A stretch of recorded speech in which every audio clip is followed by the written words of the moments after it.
Migawo mar pur owuok oko mar kelo theko e pogruok mar bonus mar jopur mag majan mawuok e gwenge mag Masawa kod mar hoho mar okaka magisebedo ka giyudo. Jagoro mogere migawo mar pur Paul Rono mibad migawo mochung' ne pur ma majan KTDA mondo one ni majan ma pacho ko chak pim kendo dhadho magi gi lony nyasani ma ok pimo gi lep kaka osebed ka itimo. Chris Owino leronwa. E okenge mar tieko gwandruok mar jopur mag majan mawuok e gwenge mag Masawa kod hoho mar okak e wi omenda mar bonus, migawo mar pur ochiwore mar kelo thek. Jopur mag majan mawuok e hoho mar okak kod Nyanza ma milambo ne omburo ywak nitiere akwede e omenda mar bonus bang' jopur mag gwenge mag Masawa yudo bonus mathoth mohingogi. E hiko mar 2024, jopur mag majan mawuok Masawa ne oyudo bonus mar siling 57 e kilo achiel mar majan, e kinde ma jowetegi mawuok e hoho mar okak to ne owuok kod siling 12 e kilo achiel mar majan.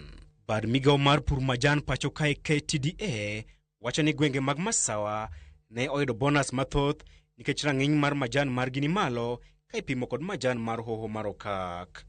Jagoro mongirore migawo mar pur Paul Rono olando ni kayo mar tieko ywaruok makamano, rang'iny mar ndhandhu mar majan ibiro bedo ka ipimo kod lony manyasani chakre higa manyien. Within the next 3 months, the center should be ready so that we test our tea in a scientific way, so that the perception of the problem of tea from the west of Rift and east of Rift, some meeting high quality, some meeting low quality, should be a thing of the past. Mabiro bang' josiasa mawuok e hoho mar okak golo ng'ur nitiere akwedo chenro masani mar pimo ndhadhu mar majan kokalo kuom bilo chai. Kaka yo mar winjo ng'ur mag jopur mag majan, Rono golo chik ni bad migawo mar KTDA mondo bag romo kod josiasa kaachiel kod jopur mawuok e gwenge ma ipidhe majan e bwo jumbe 2 mabiro kaka yo mar tieko ywaruok makamago. It's a very critical matter, and there is need to engage all stakeholders.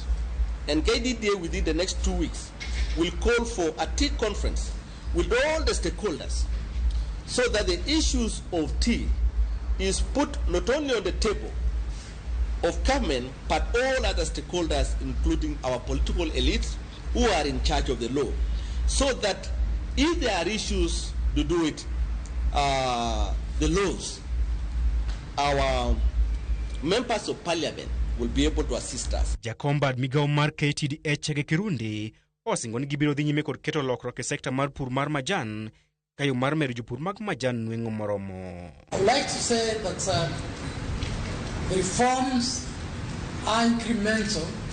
They are not supposed to be drastic because we do not want to destabilize the organization. We want to assure the government that the reform agenda will continue as programmed. Kirundi bende olando ni mbolea mag jopur mag majan dhichopo pacho ka e bwo jumbe 2 mabiro e nengo mogonyore. Chris Owino, Ramogi TV, Nairobi.